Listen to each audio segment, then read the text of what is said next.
안녕하십니까. 이어서 경남 뉴스입니다. 4.13 총선이 끝나면서 정부가 그동안 미뤄왔던 대형 국책 사업을 속속 진행할 예정입니다. 경남 지역은 신공항과 남부 내륙철도, 항공정비산업 등 미래 핵심 산업의 사활이 걸렸는데요. 경쟁 지역의 움직임도 적극적입니다. 보도에 김현수 기자입니다. 국토교통부는 지난 2월, 올해 6월 말쯤 영남권 신공항 최종 입지를 선정한다고 발표했습니다.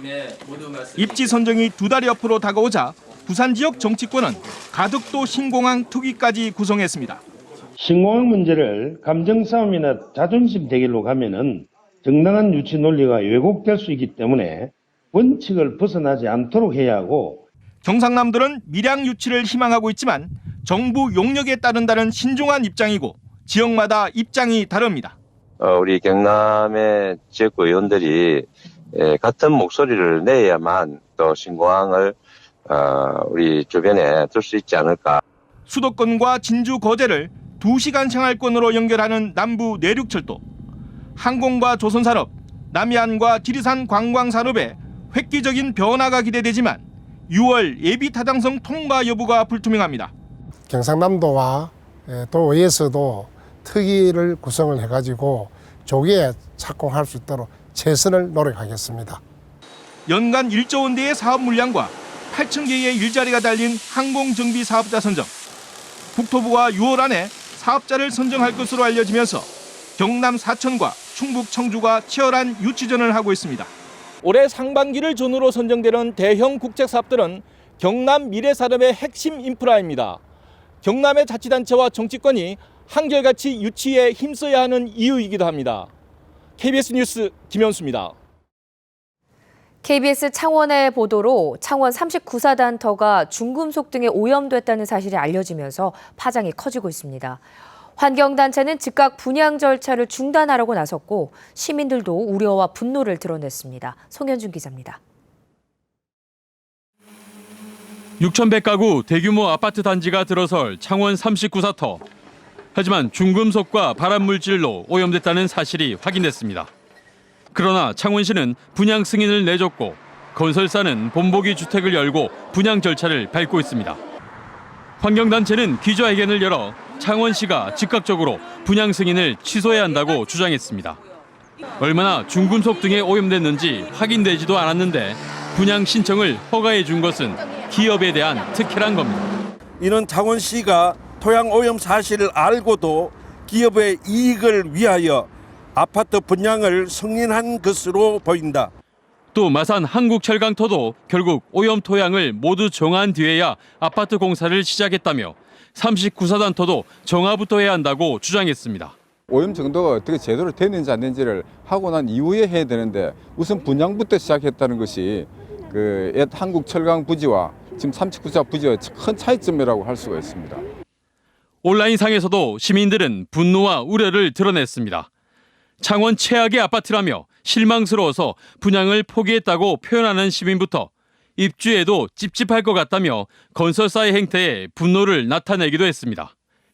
KBS 뉴스 송현준입니다. 정부가 오늘 발표할 조선업 등 취약업종에 대한 구조조정 원칙과 실업대책 내용에 지역경제계가 촉각을 곤두세우고 있습니다.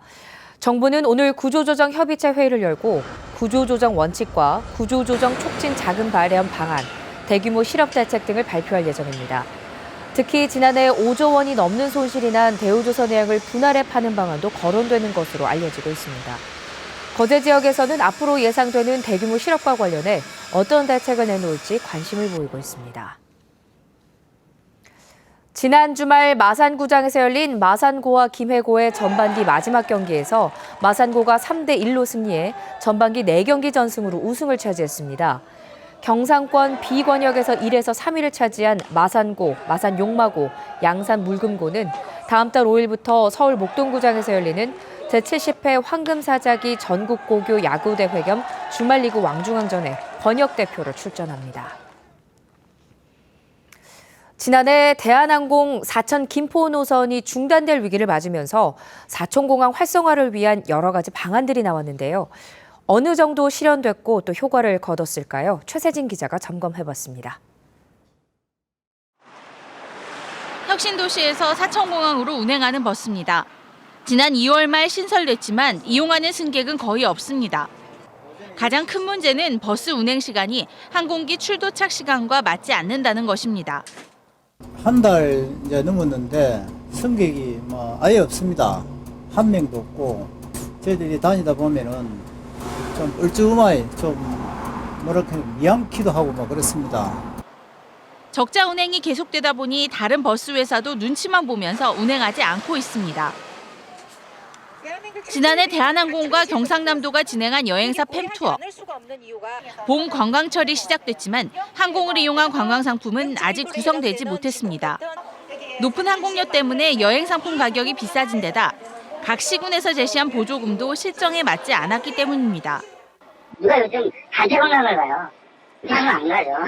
제일 좋은 그림은 지자체가 여행사를 컨택하는 것보다는요. 지자체가 대한항공하고 컨택하는 게 좋아요. 올해 사천공항의 탑승률은 지난해보다 평균 11% 증가했습니다. 대한항공이 카이와 혁신도시 공공기관 직원들을 대상으로 항공편 할인 협약을 맺으면서 효과가 나타났다는 분석입니다. 하지만 서울을 오가는 공공기관 직원들의 수요를 흡수하기 위해 저녁 8시 반 출발 시각을 앞당기는 항공시간 조정에는 실패했습니다. 지난해 사천공항 활성화를 위해 다양한 방안이 마련됐지만 실제로 반영된 것은 많지 않아 아쉬움이 남습니다. KBS 뉴스 최세진입니다.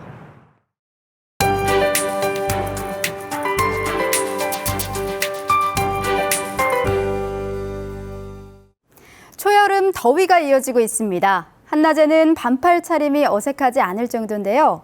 25도를 웃도는 곳이 많겠습니다. 밀양 27도, 창원은 24도까지 올라 6월 상순의 기온을 보이겠습니다. 그만큼 일교차도 크게 벌어지니까요. 아침, 저녁으로는 쌀쌀한 점 늘 염두에 두셔야겠고요. 내일과 모레 비가 지나면서 고온 현상은 누그러지겠습니다. 강수량은 30에서 80mm로 바람도 점차 강하게 불겠습니다. 오늘은 북쪽에 위치한 고기압의 영향을 받겠습니다. 현재 남부지방을 중심으로 맑은 하늘이 드러나 있지만 대기가 정체되면서 미세먼지 농도는 일시적으로 나쁨 수준까지 오르겠습니다. 호흡기가 약한 분들은 마스크를 꼭 챙기셔야겠고요. 현재 기온 살펴보면 창원 12도, 창녕은 10도로 시작합니다. 어제 같은 시각과 비슷하게 출발하고 있는데요. 한낮에는 김해 24도, 내륙은 27도까지 올라 아침과 낮의 공기가 크게 차이 나겠습니다. 서부 지역도 아침 저녁으로는 조금 선선합니다. 현재 진주 9도, 합천은 6도를 가리키고 있고요. 낮 동안에는 사천 25도, 함양은 27도까지 오르겠습니다. 또 대기 건조가 이어지면서 불이 나기 쉽습니다. 화재 예방에도 신경 쓰셔야겠습니다. 해상의 물결은 남해동부 먼바다에서 최고 3m까지 높게 일겠습니다. 기상정보였습니다. 다음 달 1일부터 22일까지 합천 황매산에서 제20회 철쭉제가 열립니다.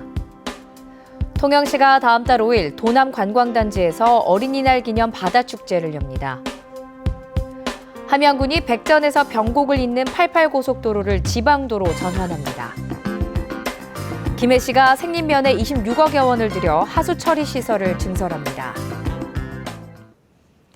남해안 남중권발전협의회는 어제부터 사흘 동안 KB 손해보험 인제니움 4천에서 9개 시군 소속 공무원 72명을 대상으로 공감과 소통 여행 교육을 진행하고 있습니다.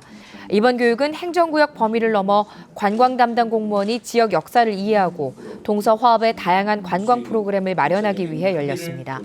남해안 남중권발전협의회는 진주와 사천 등 경남 4개 시군과 여수와 순천 등 전남 5개 시군이 모여 지난 2011년 창립했습니다. 자신의 논문에 고등학생 자녀를 공동 저자로 올린 한국세라믹기술원 연구원이 내부 특별감사에서 적발됐습니다. 최근 제출된 한국세라믹기술원 내부 특별감사 보고서에 따르면 연구원 A씨는 지난 2013년 4월 모 학회지에 자신의 논문을 발표하며 공동저자로 고등학교 3학년 자녀 B군을 허위로 기재한 것으로 드러났습니다. 프로와 아마를 통틀어 최고를 겨루는 2016년 FA컵 3라운드에서 경남FC와 김해시청이 동시에 출격합니다. 경남FC는 내일 부산 아이파크와 경기를 치르고 김해시청은 같은 날 FC 안양과 4라운드 진출을 놓고 격돌합니다. 한편 창원시청은 지난 주말 열린 3라운드에서 용인시청에 0대1로 져 탈락했습니다. 신축 마산의료원이 어제 개원해 진료를 시작했습니다. 경남도립 마산의료원은 마산 옛 크리스탈 호텔터에 지난 2008년부터 596억 원을 들여 300병상 규모로 확대됐으며 MRI 등 59종의 최신식 의료 장비가 도입됐습니다. 특히 개원한 마산의료원은 8실의 음압 병상 전용 병동도 갖출 예정이며 메르스 등 신종 감염병 발생 때는 지역 거점 병원으로 활용됩니다. 지난 겨울 경남에서 전지훈련팀 유치로 인한 경제 효과가 360억 원으로 추산됐습니다. 경상남도는 지난 겨울 전지훈련으로 2,600개 팀 5만 명이 찾으면서 실적은 지난해보다 13% 늘어났고 지역 경제 파급 효과는 360억 원에 이를 것으로 추산했습니다. 시군별로는 통영시와 거제시, 고성군, 남해군 순이며 종목은 축구가 54%를 차지했습니다.